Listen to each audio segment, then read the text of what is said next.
Hey guys, for today's video segment, I invited fabulous franchise attorney and also a great friend of mine, Charles Internicola, to help us do a deep dive on what item 7 is, what you're looking at, and what we're going to be talking about coming up here in a few conversations. Charles, thanks for joining me today. Lisa, yeah, this is going to be a fun conversation, right? Because item 7 is where franchisees are looking for what's the estimated initial investment, right? So it's all the questions of how much does it cost to buy this franchise? Can I afford it? How much capital do I need? And theoretically, what's my potential ROI, right? So this is an important topic and important information. It's everything estimated initial investment. In theory, franchisors are supposed to disclose everything a franchisee is going to spend on mandatory items from the day they sign the franchise agreement to the day they open to even 3 months of reserve capital. Right, guys, so super important conversation. And we're going to be, at first, when you look at item 7 on the paperwork that we share, it's going to be total investment. And so there's always going to be a range there. Charles, want to talk a little bit about where that range comes from?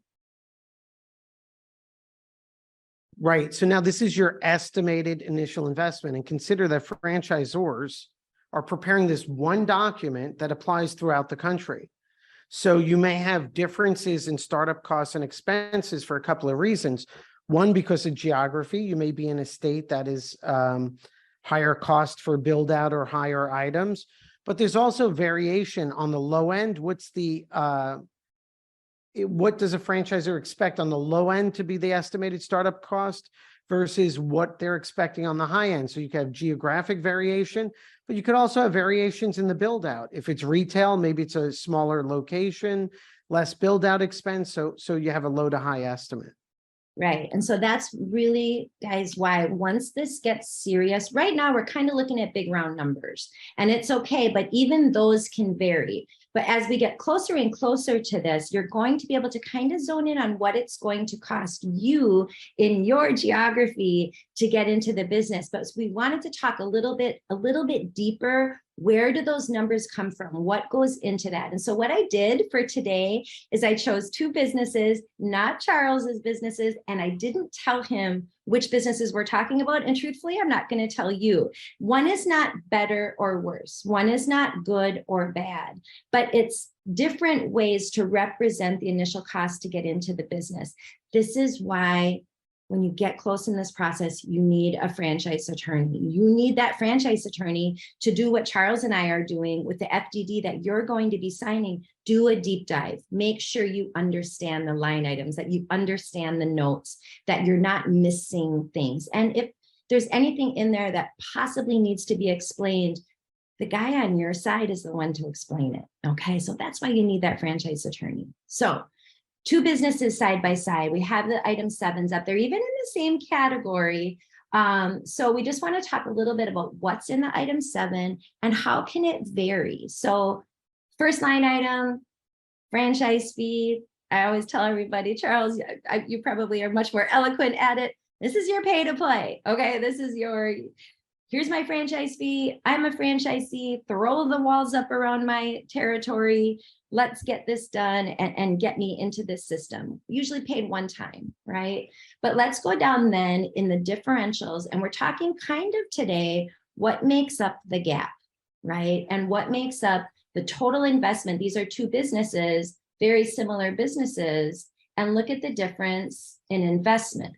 So one's 110 to 2, one is 230 to 363. So Charles, when you're looking at these and you're looking at the item 7, explaining what's in here, what's not, where should our eyes go? Like, where are the biggest differentiators that you have seen? Well, so now I'm assuming here, because leasehold expenses, furniture, fixtures is light. Are these service-based businesses? Yes. Okay. So, and that's important, right? Because the franchise buyer If you're buying retail, you should expect heavier numbers on your build out construction versus service-based business. What I think also is important is that when you're looking at that initial franchise fee, and here these two competing brands, it looks like they targeted each other with identical initial fees. You're correct, right? That initial franchise fee is the upfront license fee to become a franchisee. You're pay to play, right? But also consider franchise fees could vary depending on territory size, right? So what I'm guessing here is both these franchisors are offering similar service territories. They're not showing variation, so they're only selling a single territory option. So for the franchise buyer, super important. You can't just compare franchise fee to franchise fee. You also need to look at what's the territory size. In this case, they're the same. I'm assuming they're the same, but something I'd be evaluating is what are your territory rights? What's the scope of that? And even though the fees are the same, are you getting more or less with one versus the other based on territory size? So guys, super important. Did you hear what he just said? Two numbers side by side, same number until you read what item is the territory? 12. Yeah. 12. So until you read item 12, you really don't know, is this actually the same number? If one of these is a population of 200,000 and one of those is a population of 400,000, right, that franchise fee is going to be higher for the 200 to get to the same size territory. So that's where right now, early conversations, it's round numbers and it's okay. But the numbers don't always give the whole story. You've got to read the whole thing, right? You can't just pull pieces out, right? Is that what you guys tell me all the time? So, okay, let's look at another one that's kind of a big differentiator. I mean, to me, so rent and security deposits is interesting. So same business. This guy's saying it's 3 to 7 for his franchise. This one, 45 to 6,000. But talk a little bit about, again, you said this is a service-based business, so the brick and mortar is not going to be as different. But talk about that can be a big swing for people. The fact that, I mean, that can be where that gap is. Well, between these two, Lisa, a gap These between these two or brands? just when they're looking at item 7s, right? Because when right, so it's a lot of different kind of brands.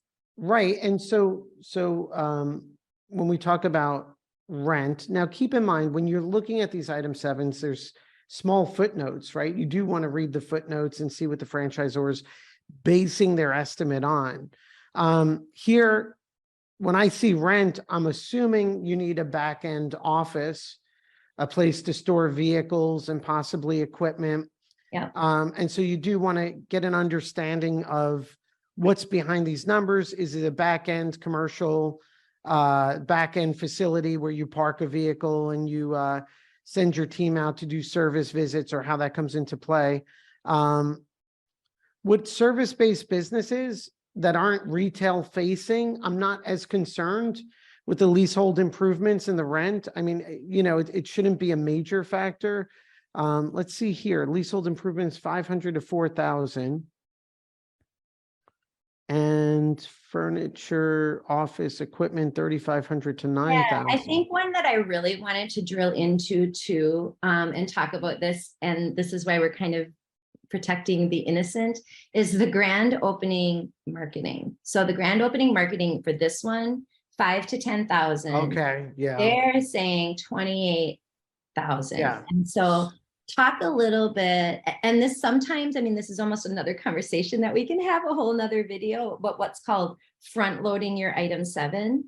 But some brands will not front load the item 7 in order to keep that initial cost down, right? Some brands are going to say, we're going to front load that item 7, put that first year-ish big expenses so you're prepared and you're not going in undercapitalized. Again, not right or wrong, not good or bad, but I think this is a good line item for you to talk about. That's a big swing.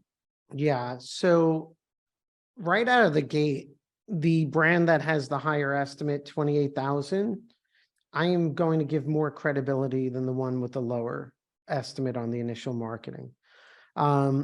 So consider that when a franchisor prepares an item 7, it's only mandatory expenses, right?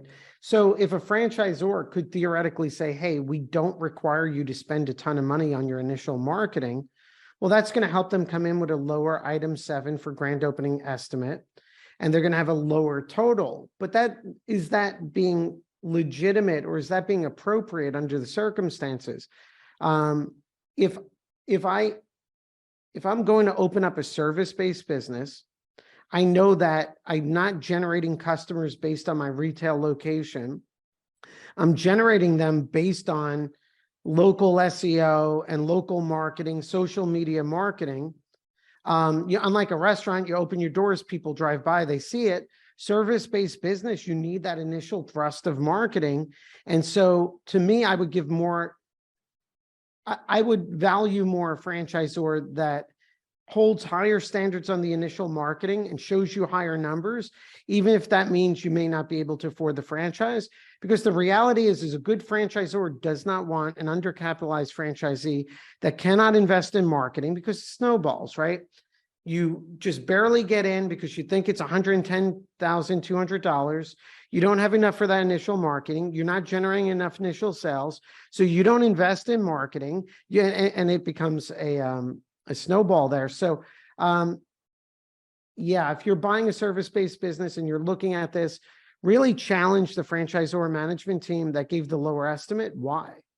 Right. And why, and then also just prepare for it. So maybe your gut check, if you're comparing these two businesses side by side, maybe you just like business 1 better than business 2.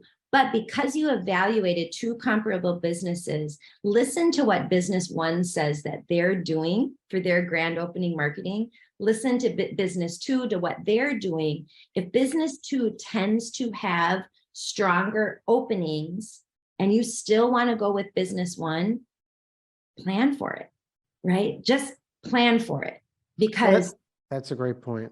Just, you know what I mean? Like if at the end of the day, business 1 is the business for you, but you know you're going to be a better business owner with more grand opening marketing. This isn't necessarily a cap and saying, no, you can't spend more, but your expectation may need to be, I'm going to need to spend more. And so the item 7 is not always just the ceiling, right? I mean, right. That's important, Lisa. So the item 7 is the minimum requirement, meaning in the estimate for grand opening of 5,000 to 10,000, right? Yeah. That means in the franchisor's franchise agreement, you're only obligated to spend a minimum of $5,000, right? You could spend more, to your point, but they're giving this lower estimate because, right, it's not required and they think this is all you need.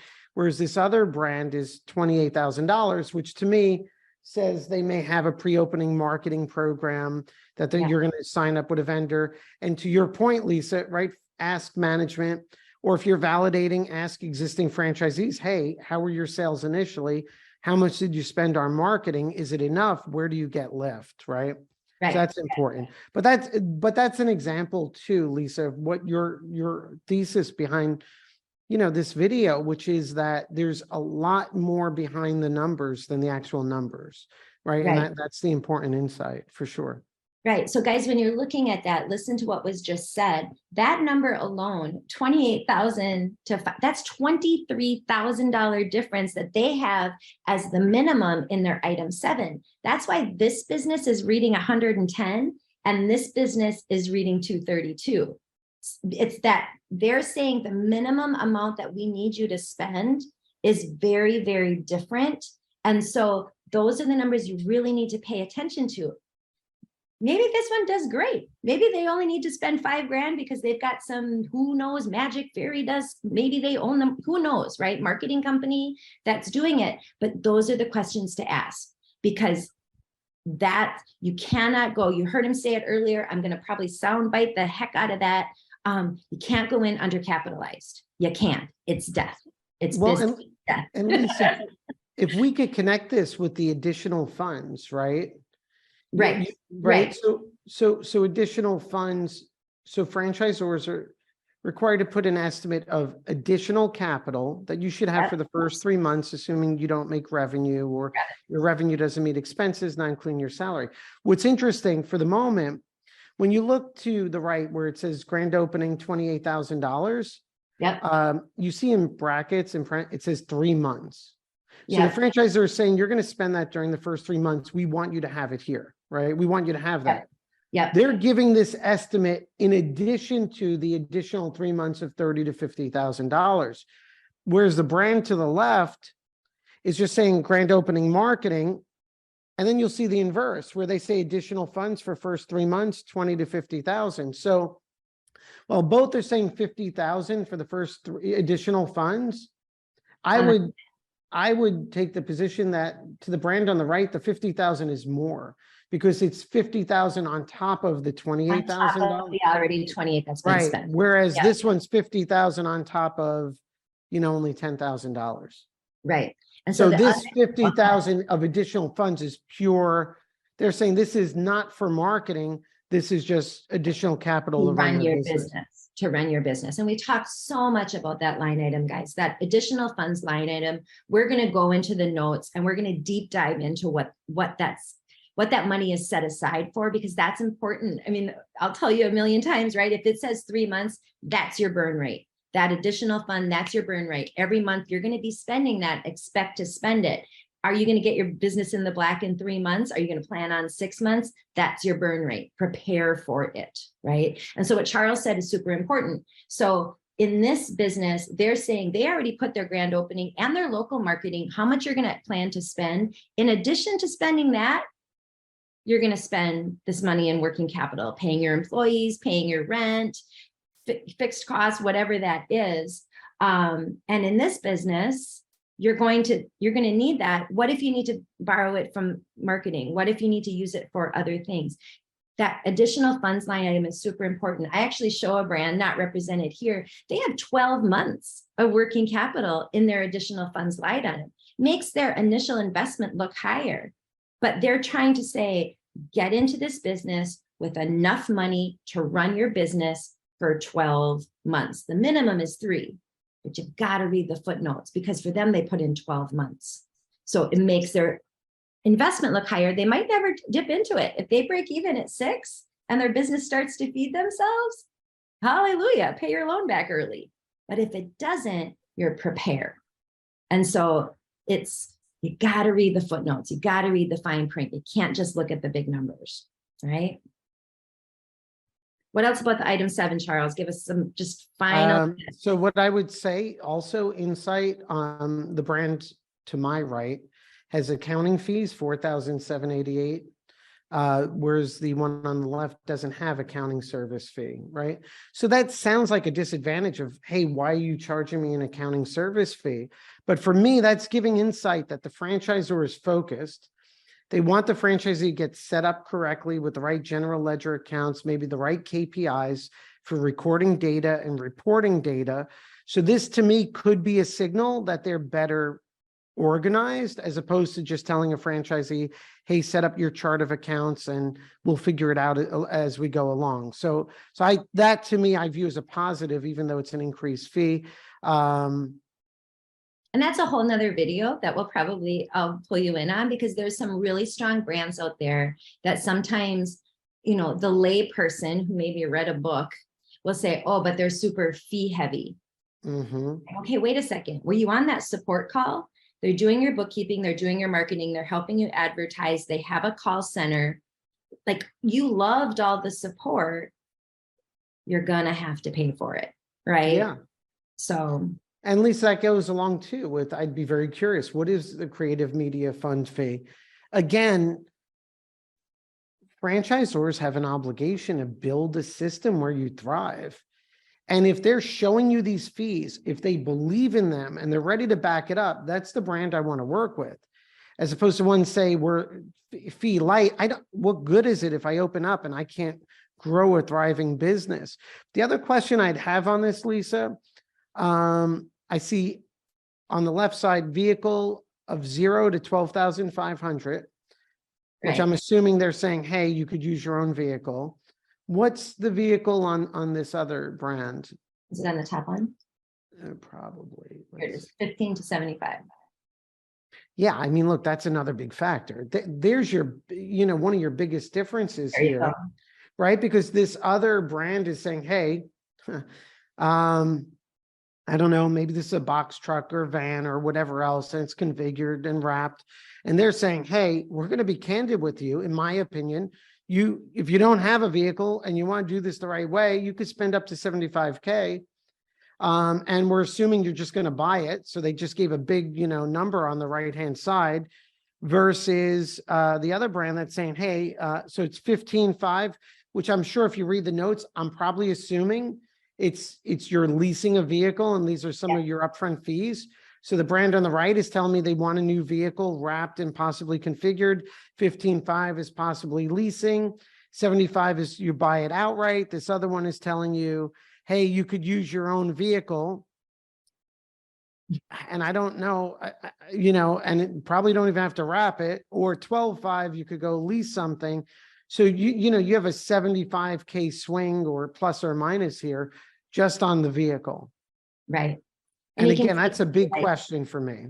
Yeah. And you can see too, like this brand has a call center fee, a technology fee. So Yeah.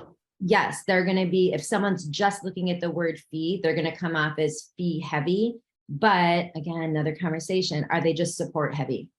Are they, Well, it's a smart point, Lisa. That's super smart because now your conversation with the one on the left is, well, how do we handle calls and what is the support for this? And right. So it's a different conversation. I think that's a great point. All right, guys. Well, now we just confused the heck out of you, right? No, this is good. This is doing. helpful because you got to get behind this data. Thank you, Charles. I appreciate you. Lisa, no, thank you.